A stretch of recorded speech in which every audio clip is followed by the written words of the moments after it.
Maayong buntag, Countryside Evangelical Church. Good morning. Good morning, our online viewers, and especially to the missionaries around the world who laid their lives for the mission of the ministry of Christ. Amen. Atong palakpakan ang atong Ginoo o atong buhi nga Dios.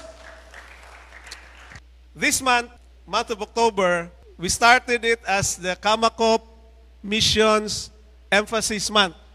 Mao man gani nga last Sunday, kita nato atong mga pastors nga fully dressed in costumes.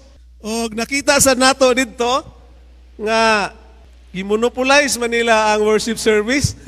Halos sila man ang tanan ang nagdala. The only thing nga wala nila gidala is katong pag-stand behind the offering boxes, pero ilang maghihapon tong mga anak. So it's the pastors and family worship service Sunday. And we also found out that our dear pastors have wonderful voices. Nakita ninyo? Nadungog ninyo? Ilaha na ang pagsugod nga kanta, ilaha pagyud ang napo sila mini choir. Nakakatuwa pong tingnan ang ating mga pastors, and we are all happy. And it's a job well done sa ato ang mga pastors as they conducted last Sunday. And I'm pretty sure that God smiled at your hard work, not only on that day, but every day as you minister the Church of Christ, especially here in Countryside Evangelical Church. Amen! Nakita na ako nga, gibiyaan nga question ni Pastor Jeric ganiha, ningon siya nga, unsa ba ang mga kalisod, or why is it nga ang propagation o pag-minister o pag-evangelize malisod man? Pastor Jeric, answer ko gamay. So nakita na ako, dili man tanan, naka-costume. But I think it's one of the feelings sa mga evangelists nga makita nga kanang different culture. Feeling na ako sa laing lugar karon with your costumes, naka-hijab. Ingon ana sad, the feeling of familiarity and comfort, mao jud na ang nakalisod. Maayo lang ta kung Sunday school kay ato aman. So dali ra jud kaayo. Pero kung other people na kabahan kita, that's normal. Mga igsoon, mao man gani nga ang Dios nagapadala og mga tawo to equip us, the church. Bansayon ta para kung ma-assign man ta didto sa lain nga lugar, even if they have different cultures, different outfits, different languages, different religion, different beliefs, we can clearly proclaim with power and with all the might that Jesus is our Lord and Jesus is our Savior and Jesus brings us salvation and hope sa atong pagka-sinful. Amen. Sige, introduction pa lang na mga igsoon. Today we celebrate our Pastor's Appreciation Day. Mao man gani nga karong adlaw, na-surprise gani ko nga nung si Pastor Jeric nagkandak og Sunday school, dapat lingkod lang gyud ka Pastor Jeric. Kay karon nga adlaw, dili gyud mo namo tagaan og trabaho. Tungod kay this is the day that we will appreciate our pastors. So walay trabaho dapat ang pastor karong adlaw. Eldership lang, nga deacons and even the auxiliaries. So pastors are leaders, and they're not just ordinary leaders. Ang pastor is our spiritual caregivers. Not long ago, nauso ng caregiver. No, unsa gani na trabaho sa mga caregiver? Kanang caregiving no, sa Japan, caregiver sa Hong Kong. They took care of old people. Old people nga wala na kakayanan nga magsinina sa ilahang kaugalingon, nga mulimpyo sa ilang kaugalingon. They are incapacitated to do their daily job. Mao nay work sa caregiver. So how does caregiver appear to our church? Talabangon bagyod ta, no? For all you know mga igsoon, kita tanan nga naa diri sa simbahan mga masakiton. Tama ba? No gani nga naa ta diri sa church kay para magpakaayo sa atong sakit. Okay? If you will claim that you come to church nga wa kay sakit, ang tawag ra ba ana ni Ginoong Hesukristo unsa? You hypocrites. Okay?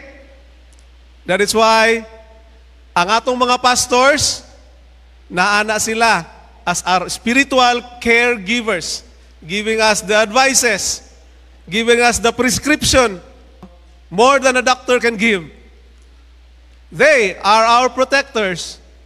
Sa unsa nga pamaagi kita protektahan, mga igsuon, ang atong kalibutan madanlog karon. We come to church Sunday, but before you know it, as we go out of the church, daghan jud kaayong mga kangilad sa kalibutan. There are a lot of temptations. Okay? Facebook, mga sexy nga mga babae sa Facebook, nagkalat ra. So, we need protection from the pastors, convincing us, feeding us daily with the Word of God. Ang mga moralidad nga gi-establish ni Ginoong Jesucristo, ginapakaon sa atong mga pastor, not just on Sunday. Si Pastor Jade, daily nagahatag og devotional tips sa atoang group chat. So you can see how our pastor care for our spiritual lives. They are our guide. Ang salmista sa Psalms 119 verse 105 nagaingon nga ang pulong sa Dios mao ang lampara sa atoang mga tiil o kahayag sa atong mga kadalanunan. That is the Word of God. While our pastor is bringing the Word of God, they are guiding us as well. Mo na function sa atoang mga pastor. So my dear brothers in Christ, today I want to make it clear nga ang pulong sa Dios naghatag sab kanato og clear instruction to honor our pastors, higugmaon ng atong mga pastor, and even to support them. Not only today, but daily. Okay, consider man nato nga karon is a special day for them. But ingon sa ato ang balaan nga kasulatan, ang atong mga pastor kinahanglan nato og tagaan og dako nga pasidungog. Kinahanglan nato og paghigugma og suporta sa kanunay. As we reflect the significance of the pastor's life sa ato nga kinabuhi, we will try to explore 3 things lang karon nga pagpanimbahon mga igsoon. Divine calling ng ating mga pastor at saka yung immense responsibility while they shepherd us. We consider them as our shepherds. Kung may shepherd, meron ding mga flock. And thirdly, ang ating role as a church, as a congregation. No? Ano yung role natin? While they are sacrificing their lives for the ministry, ano naman yung response natin? So 3 bagay lang, mga igsoon. I would like to invite you today to truly embrace the heart behind appreciating our pastors. Ano ba talaga yung truth behind it? Why we appreciate our pastors? And even commit to supporting them, not just today, but every day. So let us turn to the Word of God and discover why this appreciation is deeply rooted in the Scripture. Our Scripture reading says, sa Efesos 4:11 ngadto sa 13, and He Himself gave some to the apostles, some prophets, some evangelists, and some pastors and teachers. Sa pagpadayon, for the equipping of the saints for the work of the ministry, and for edifying the body of Christ, till we all come to the unity of the faith, and of the knowledge of the Son of God, to a perfect man, to the measure of the stature, to the fullness of Christ. Mga igsoon, mapansin ninyo nga si Apostle Paul is emphasizing on the gifted man. Marami tayong mga gift na ibinibigay ang Diyos. But there is a teksto sa Efesos nga gihatag ni Apostle Paul. He is concentrating on the leadership gifts. Isa-isahin natin yung leadership gifts. And he gave some to apostles. Apostleship is a leadership gift. Propeta, leadership. Evangelist, leadership. Pastor and teaching is also a leadership gift. Makita po nato nga with the leadership gifts, nakasintro po ito sa pulong sa Diyos. Showing that the Word of God is foundational to a mature church. Kung sinasabi po natin na ang church ay nagmamature na, iyan po ay kadahilanan na constantly we are fed with the Word of God. Kung sakali, okay, there's a situation that the church, ang Word of God nagdi-diminish or even compromised, ano sa palagay nyo ang mangyayari sa church? There is a description sa ako ang reference, gitawag ka na og anemic. Kakita na mo og anemic nga tawo? So how does it compare to an anemic church? Maputla po ang anemic. Ibig sabihin, ang daloy ng dugo ay hindi masyado. Ang daloy ng Word of God ay hindi masyado. Kaya nagiging anemic ang church. So paano po natin papupulahin ang pisngi ng ating Countryside Evangelical Church? Is to soak with the Word of God. And how do we soak with the Word of God? Maminaw ta. Pakinggan po natin ang ating mga pastor, ang mga leaders ng church na ito na nagtuturo ng pulong sa Diyos. Based on the text, makita nato dara nga there are 5 gifts na mini-mention: apostles, prophets, evangelists, pastors, and teachers. But some theologians formulated this as only 4 gifts. Tungod kay ang pastors o teachers, giisa lang.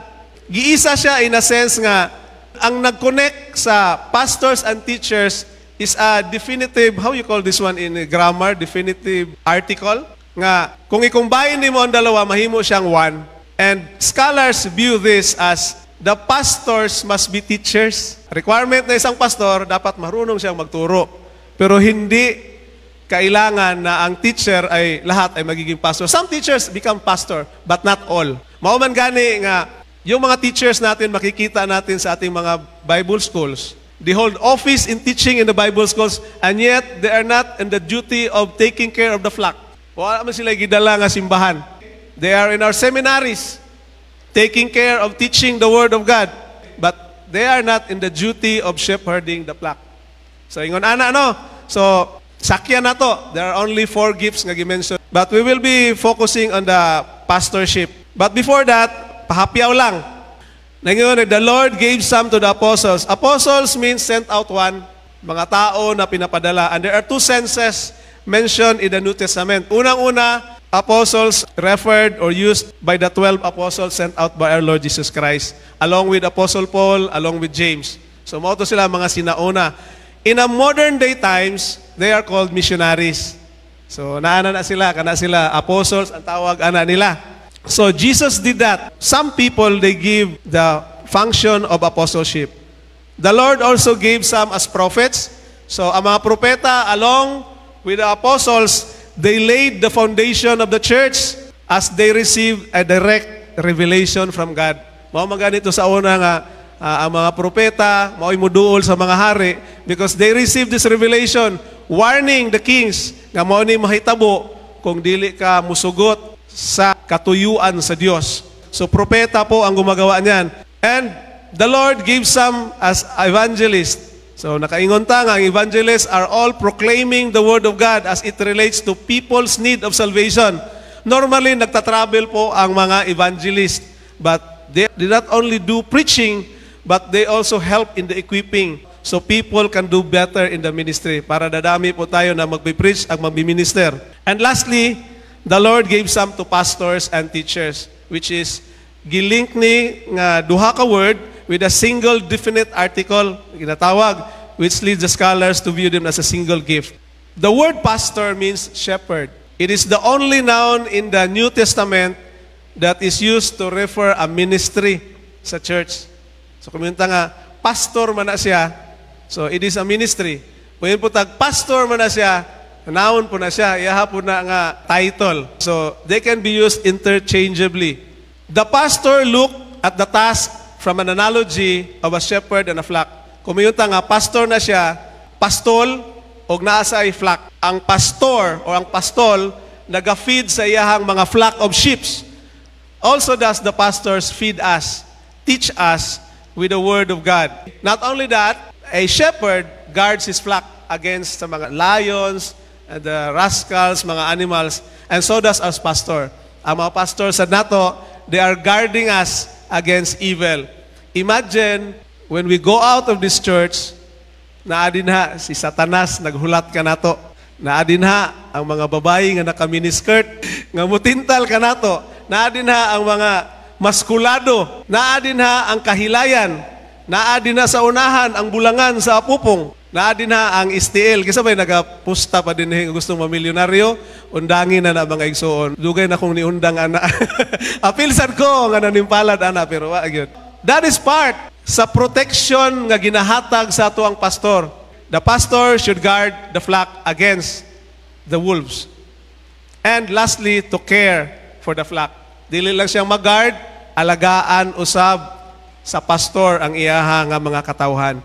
So the point that I want to reflect us in the divine nature is about the pastor calling. Ephesians 4:11-12 remind us that Christ Himself gave the pastors to the church as a gift.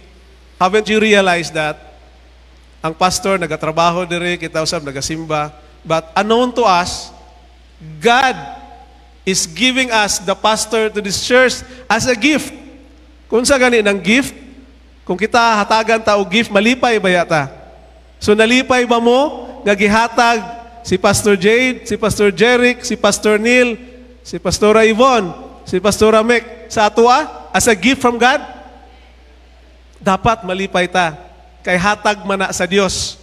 The role is not just a simple profession. Ako sa pag high school nako, pag graduate, gipili man gyud ako nga mag-eskwela og engineering. Siguro sab sila sa mga pastors, gipili sad nila nga magpastor sila. But my choosing to become an engineer, I don't take it as a divine calling. Kay iba man ang akong katuyuan. Gusto man ko nga makatabang sa akong ginikanan, mag-accumulate og daghang kwarta, sana all kung naay kwarta. Kay sa unang panahon, ang engineering kusog kayog abroad. Og nakita nako ang mga silingan, mga engineer nag-abroad, nakapalit og karaoke og TV. Iba akong purpose. And I don't consider that as a divine calling. Compared sa choice sa tuwang mga pastor na nag-study sila og pastoral studies sa mga Bible schools. It is not just a simple profession, but it is a divine appointment from God so that they can lead His people. Kita nga makakatawhan sa Dios. So gisanksyon ang ato ang mga pastor sa dihang bata pa sila, gimold ang ilang kaisipan nga moadto og Bible school para mo eskwela pagka-pastor to lead us. O usa kana kasagrado nga calling. We call it a sacred calling because it requires dedication. Kinahanglag dedication. Kung pastor na ka, you will wake up early in the morning to prepare your sermon. You will wake up early in the morning to pray for the sick. Atong mga pastor, nagamonitor ba yan na sila? Kani, tindog-tindog lang ni diri, pero nagamonitor na sila. Kaya kita, may seating arrangement ba yata diri sa church? Kita ninyo? Pagtanaw, uy, absent si Kuan. So nag-contemplate na dayon ng pastor, nasakit ka to? Okay? Ngano ka nga na-absent to? Doon sa sunod nga step nga buhaton sa pastor, he will pray, Lord, unsa man ang circumstansya ni Juan, ampingi siya. Ingon ana ang dedication sa mga pastor, mga igsuon. Pastorship requires perseverance, mga pag-antos, along with the family sacrifices sa family. Lunes, ilaha man ang rest day. But there will come a time, or there is a time, nga tawagon siya kay nakaproblema ang isa ka pamilya. Will he decline? Time unta to nga mga ligo sila sa gumasa. Gi-cancel kay giadto ang usa ka pamilya nga nag-trouble. To troubleshoot, to counsel, to rebuke, to correct, and to feed them of the Word of God. Their heart is fully devoted for God's purpose. Dili man nila gustuhon, kaya sahay kapuyon man ta, naman niya itong pagkatao nga di na lang siguro, pero dili sila kadili because they love God and they love God's people. Dili man po mga perfect na itong mga pastor. Naapo na sila'y pagkatawhanon. But ang nag-rule sa ilang heart is a devotion to God's purpose. So unsa ni nga calling? What does this calling involve? Unsay naglangkob niini? This calling involves spiritual leadership. Pastors are our spiritual guides who lead us in a walk with Christ. Nagaingon dito sa Merriam-Webster's dictionary, it defines a pastor as spiritual overseer. And this is a role talked about by more often in the Bible. Ang pulong nga pastor, the word pastor comes from the Latin pastoris, meaning keeper of cattle. Sa ato ang mga terminology diri, bakero, murag cowboy sa atoa, or shepherd. And they carry the responsibility of helping us grow and mature in our faith.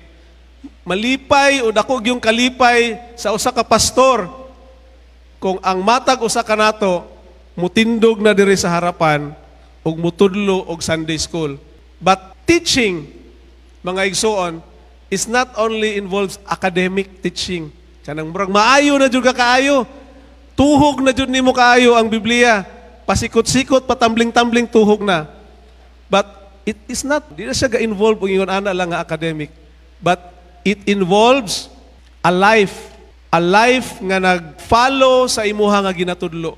Mas maanindot gyud mga igsoon kung nagtudlo ka o nagpractice pud ka. Kaya kung sukwahi ang imong gitudlo, sukwahi po ang imong gibuhat, medyo discouraging mga igsoon. Mamahimo lang effective ang teaching mga igsoon kung makita sa estudyante nga gibuhat sa maestra ang iyahang ginatudlo. Ang calling sa atong mga pastor is not just to teach, but to be an example of living a Christ life like. Sa Hebrews 13:7 nagaingon, remember our leaders who spoke the word of God to you. Consider the outcome of their way of life and imitate their faith. Ngano man nga kinahanglanon man sa usa ka pastor or tao sa Dios, minister sa Dios, nga ang ilang way of life reflects of what they teach. Tungod kay kita mo imitate man. We tend to copy their life. Kanang sana all nga message, it should be directed to the pastors. Sana all. Dapat dito sa ilaha. Kay sa atong pagtuo, we tend to imitate them. So what does the Bible say about the pastor's role? Unsa po yung requirement? Lisod ba yung mga igsoon magpastor? Lisod. Jud kaayo. Di pa man ko pastor. I do not speak in behalf of the pastors. Kay elder man ko. Gi-appoint ragyo ko dire. Kay appreciation sa pastors lagi. Dili nato sila pa. But nakita na ko nga ang role sa isa ka pastor, malisod na ay mga requirements. Sa unang Timoteo 3:1 ngadto sa 7, nagaingon nga, here is a trustworthy saying. Nagaingon si Apostle Paul kay Timothy. Whoever aspires to be an overseer, na-discuss na to ganiya according to Webster's Dictionary nga overseer, pastor, desires a noble task. Now the overseer is to be above reproach. No, ang iyang karakter, dili lang ordinary but above. Okay, maayo og attitude, faithful to his wife. Isa sa mga requirement. Actually, it goes with the deacon. Tanan nga mga nag-alagad, leadership sa church should be faithful to their wife. Temperate. Dili putong or dili dali nga ma-high blood. Kaya ra jud kayong mo-adjust sa iyang mga membro nga mga buluyagon. Self-controlled, respectable, maabi-abihon, hospitable, able to teach. Dapat kung pastor ka, paningkamutan gyud nimo by the grace of God nga makabalo ka nga manudlo. Not given to drunkenness. So dili ta mo hubog-hubog, dili violente, but gentle. Gentle in any way. Dili pod palaaway, not a lover of money. He managed his own family well. Importante ni mga igsoon, no? O tinitingnan talaga niya yung mga kabataan niya. Siya ang sinusunod, ino-obey with respect. And he must do so in a manner worthy of full respect. Ngano man nga importante nga i-manage ang pamilya. For all you know, a family is a small group of people. A church is a big group of people. Si Apostle pa na namahayag. If anyone does not know how to manage his own family, paano po niya i-manage ang ganito kalaki na simbahan? If he cannot manage a family of 3, how can we manage a family of 20, 24? Kita, pila man ta kapamilya diri? I think we are 24, 25 families. And each family is composed of average of 4, 5. Mahirap po, mga igsoon. So, yun ang basihan, tinitingnan sa role ng isang pastor. Mahirap o sayon? Okay, he must not be a new convert, etc., etc. So, yun. Dito naglangkob ang role sa pastor. The original Greek word for overseer is episkope, which refers to visitation, coming of a divine power, an overseer, a bishop of the church, an office of responsibility or a placement of a leadership. And the Bible use interchangeably the elder, overseer, deacon for pastors. So kung may mabasa ka mo sa atong Biblia nga deacon, elder, it can still refer to as pastor. Next, ano pa po ang nai-involve sa calling? Equipping of the saints. Ephesians tells us that pastor equip us for the work of the ministry. Sila po ang nag-empower sa atin ng ating mga gifts, talents for the building up of the church. Ang pastor, nagapaniid lang na, tinitingnan ka lang niya, meron kang talent on Sunday school, kaya ina-appoint ka paminsan-minsan. Okay? Meron kang talent of ushering. So, each of us has our own gifts given by God. So, ang pastor po ang nag-i-empower niyan para magamit po sa building up of the church. This means that part of the calling of the pastor is to ensure that we are spiritually equipped to where? To serving God in our daily lives. So araw-araw po tayo ay maninilbihan sa Diyos. Part ng pastor ang calling na yan, ensuring that we are spiritually equipped. Ano pa po? Shepherding the flock. Sa 1 Peter 5:2-3, be the shepherds of God's flock that is under your care, watching over them, not because you must, but because you are willing, as God wants you to be. Not pursuing dishonest gain, but eager to serve as a shepherd. Not lording over it, those entrusted to you, but being examples of the flock.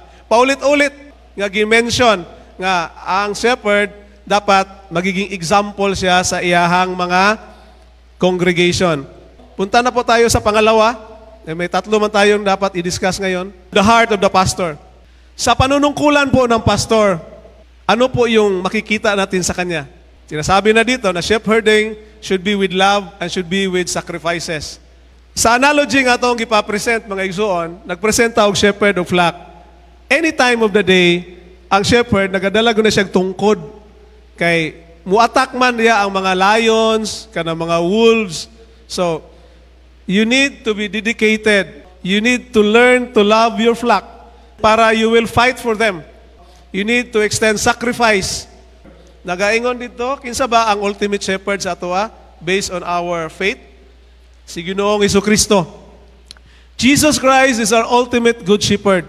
This is the essence of pastorship. So kung pangutanon ta sa mga beauty contest, what is the essence of pastor's ministry? Iyon na nga, John 10:11. So basa. If you have your Bible, kindly read. I am the good shepherd. The good shepherd lays down his life for the sheep. Andam ang usa ka pastol nga magpakamatay para sa iyahang mga ginsakman. Pastors are called to reflect his heart in their leadership. This is the essence of pastoral ministry. Ang pastor nagasacrifice silang kinabuhi just to care for God's people. They invested their time. They invested their energy. They invested their emotions nurturing the spiritual health of the congregation. While we are at the comfort of our couches watching teleserye, the pastor is out there for a visitation. Ako usahay, kakaon ako sa balay, patong pagyud ang tiil sa bangko, lami kay kong pagkaon, nagwatch pag yugog TV, bigla na lang mo sound ang ako ang cellphone, tut! Si Pastor Jade nag-text, nag-selfie dito, visitation, Guay family. Akala ni mo ang atong pastor na alang sa iyahang balay, but he is out there, extending his time, extending his energy, his effort, para mag-house to house. I cannot do that. Sa ako alang, wala ko'y capacity, ana, nga mo buhat o ngayon, ana. O nakaschedule na. At one point in time, nag-istorya mi, advance daw ng iyahang kalendaryo, 1 month, nakapin na kung kinsa iyahang. So yun, ana, ang dedication sa pastor, mga igsuon. That is unknown to us. That is unappreciated. Oftentimes, kay usahay, self-raman po nato atong ginatanaw. Makatrabaho ta, makauli sa balay nga safe, maka-thank you Lord, tapos sa pamilya, okay na. But if you look at the lives of the pastor, while they are at the comfort also of their house, they are always thinking of the flock. to guard them, to nurture them. So this is called a sacrificial leadership. Kani nga panawagan sa Dios nagakinahanglan og sacrifice. When we say that naay mga butang nga ginabuhat nato out of our comfort zone, mayon ta nga sakripisyo gina siya. Going out at 4 o'clock ba to, Pastor? 5 o'clock?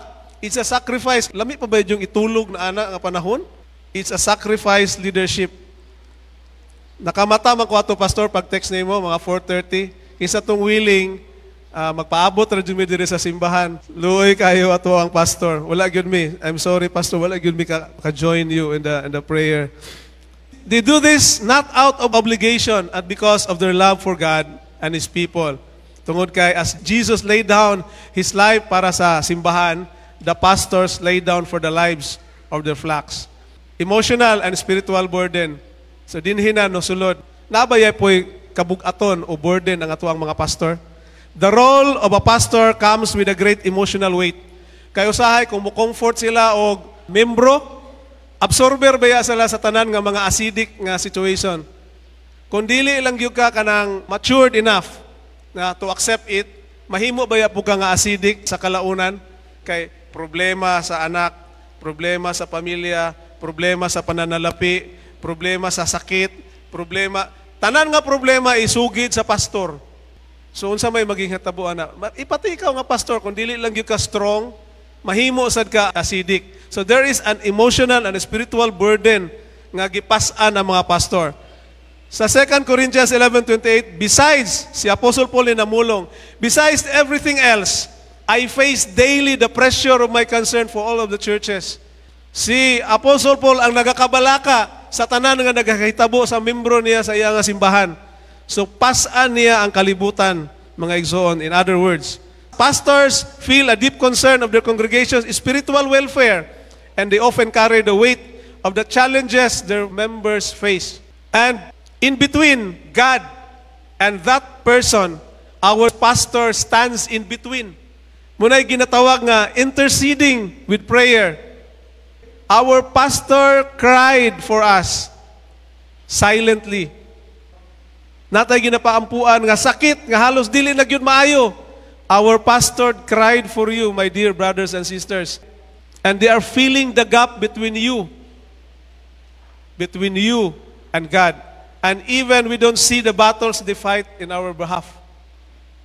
Bisag wala pa sila kakita, no? Unsa nga battle, but they tend to intercede. So, before we go to the last item of our sermon today, I want us to see this photo of statistics. Nakaplagan lang na ako ni while nag-research ko aning topic. Di po na ako matrace ang sa nga source, but for our own application, I want us to reflect if this is happening to our local church, or this is happening to our neighbor church, or this is happening to our pastors today. It says that pray for your pastors. Why? Because 97 of pastors have been betrayed falsely and falsely accused or hurt by their trusted friends. Ang pastor lang yun nato ani ang makatubag, mga igsoon. 70% of pastors battle depression.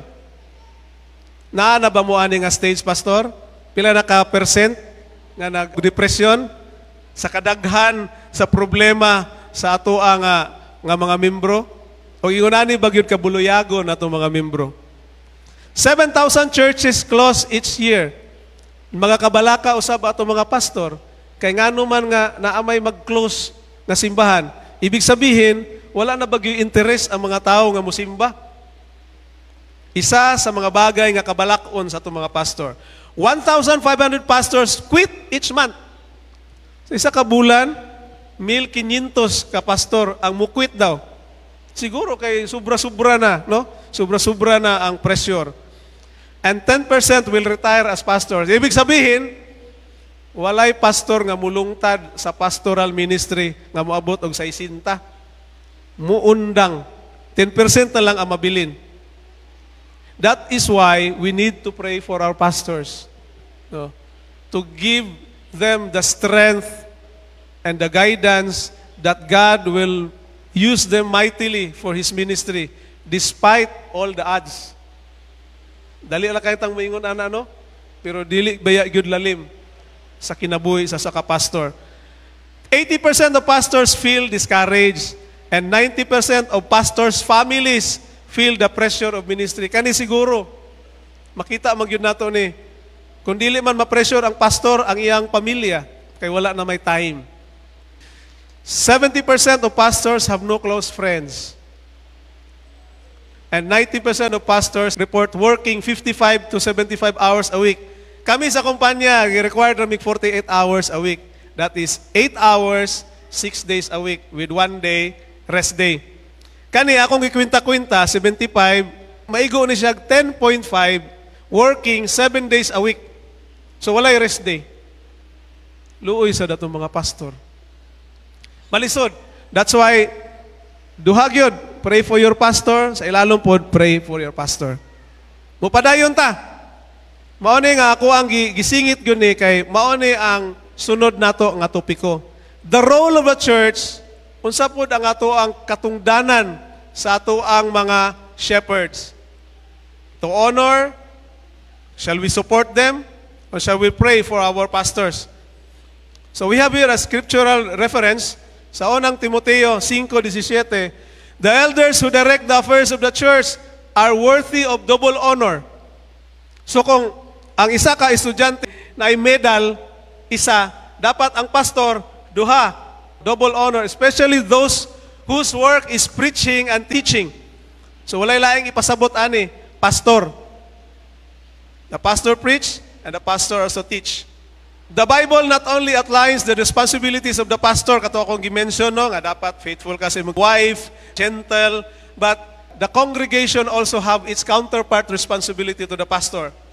Kaya ato manggi butangan og requirement ang pastor, pero unsa pod ang requirement sa ato ang mga congregation? So maoni, it emphasizes the responsibility of the congregation towards their leaders. This honor, nga gimension diri, includes respect. Nirespeto ba ta sa ato ang mga pastor? Involves encouragement. Gi-encourage ba nato sila sa dihang sila ma-depress? Ug doon na ba tayo material support sa ilaha personally and even for their ministry? At the end of this month, there will be a budget season. Ang mga CMT, dapat pag-isipan gyud nato nga ang ato ang mga pastor, ma-provide gyud sila sa ilang ministry materials. Kay gusto man nato nga ma-propagate gyud ang gospel o good news sa Dios. So, ngunay ako ang panawagan. When we appreciate our pastor, we show obedience to God's command. So, saan man nato pag-honor sa ato ang mga pastor? How can we honor our pastor? Respect and submit. Hebrews 13:7, have confidence in your leaders and submit to their authority. Okay? Because what they did, they keep watch over you to those who must give an account. Pastors are accountable to God for the spiritual well-being of the congregation. When we go to heaven, mga tubang ang pastor sa Dios, unsay gibuhat sa kinabuhi ni Brad John. Giatiman ba na nimo siya? Unsay gibuhat pastor sa kinabuhi ni Ma'am Ruth? Mga tubang sila sa Dios. Our role is to respect the leadership and support them in the efforts to guide us. What else? We should encourage and pray for them. One of the greatest gifts that we can give to our pastor is the gift of encouragement. 1 Thessalonians, nagaingon si Apostle Paul, brothers and sisters, ampui in taon mininyo. They need our prayer. They face spiritual battles and our prayers uplift them. Additionally, the word of encouragement can refresh their weary hearts. Nagaingon ang Proverbs 16:24, the gracious words are a honeycomb, sweet to the soul and healing to the bones. Tingon ani mga igsoon ang feelings sa itong mga pastor, nga malamian sila as sweet as the honey kung ang gracious words of prayer atong i-utter sa atong Dios in reference to them. What else? Material and financial support. Galatians 6:6 nagaingon, nevertheless, the one who receives instruction in the word should share all the good things with their instructor. Katong naka-receive ta sa mga pagpanudlo sa pulong sa Dios, mahatag ta sa ato ang mga good things. Asa man sa instructor sa nagatudlo kanato, which is the pastor. It's biblical to provide material needs to those who serve in the pastoral ministry. Kung mangutana ta, biblical ba na? Yes, according to the Galatians natong nabasa karon. This includes ensuring that they are compensated fairly. Na-compensate ba nato atong mga pastor? Have they provided them with our resources for the ministry? Kay luoy po kayo. And are we offering gifts of appreciation just to show gratitude for their hard work? So church, would you agree that pastor's appreciation should not just be today, but should be an ongoing appreciation every day? So ayaw karon. Wala ni, dili ni siya mubali, dili ni siya mumatter. But what matters is our everyday appreciation with our pastors. Hebrew 13:7 nagaingon nga remember your leaders. Hinumduman nato ang mga leaders nato. Pastor appreciation shouldn't be a once-a-year event. It should be an ongoing part of the life of the church. So how can we show our ongoing appreciation? Consistency in prayer. Commit to regularly praying for your pastor. We pray for their strength. We pray for their wisdom. We pray for their protection and for God to continue using them mightily. Actively participate in the ministry. One way to appreciate our pastor, kusay i-invite mo ta sa atong pastor, submit, mo-appeal kita sa ministry nga gisuggest sa atong pastor. Anyway, it's a suggestion. Pero dako nga kalipay sa ato nga pastor kung ikaw mo join with them. When the church flourishes, kung mulambo kini nga simbahan, mapuno kini og tao, dako nga kalipay kana sa ato ang pastor, and it gives them encouragement. Support their vision. Our pastors has a vision. 1 year, na siya 3 years, na po siya 10 years vision. We should support them and join in that ministry work and contribute to the spiritual growth of our community as a church. Next, relational support. Ang atong pastor, gaingon dito nga 80% of the pastors do not have friends. So, pastor need friendship and support within the congregation. Atong amiguhon ang atuang mga pastor. Be someone who listen. Bisag pagpaminaw lang, paminawan nimo sila sa ilahang mga, naman po na sila yung mga hinanakit kay pastor, tao man lang po na. And let us offer encouragement. Let us build a genuine relationship with our pastor. Not just as a leader, but just as a brother or a sister in Christ. Consider na lang nato sila, nga di sila leader. Igsuon nato sila. 1 Thessalonians 5:12-13. Now we ask you, brothers and sisters, to acknowledge those who work hard among you, who care for you in the Lord, and who admonish you. Hold them in the highest regard with love because of their work. Live in peace with each other. Nagaingon dito nga, kita mga igsoon, i-acknowledge yun nato ang hard work sa ato ang mga leaders, especially our pastors, who care for us, and hold them with the highest regard in love. In closing, mga igsoon, let us reflect the immense responsibility na ang atong pastor nagakari, and let us honor them because they are the shepherds appointed by God. The work is demanding on the pastor and often unappreciated, but the scriptures calls us to hold them in high regard. Let us pray for them, support them, and show love to them. Pastor's appreciation today is not just a reminder of the biblical command to honor them who leads us, but it is an invitation to live out that appreciation daily. So let us commit today for praying, for encouraging, and supporting our pastors as they continue to shepherd us faithfully. So, magaduko ta, let us pray. Heavenly Father, salamat amahan ni ining mga gasa sa amua as a congregation, sa amua nga mga pastors. Salamat, Lord, for their dedication. Salamat, Lord, sa ilang gugma and sacrifices. I pray, and we pray that you will continue to strengthen them, that you will continue to guide them, that they will continue to refresh their spirits. Tabangi kami, Lord, help us as a congregation also to honor them and to be a source of encouragement and to be a source of support. In the mighty name of our Lord Jesus Christ, this I pray. Amen and amen.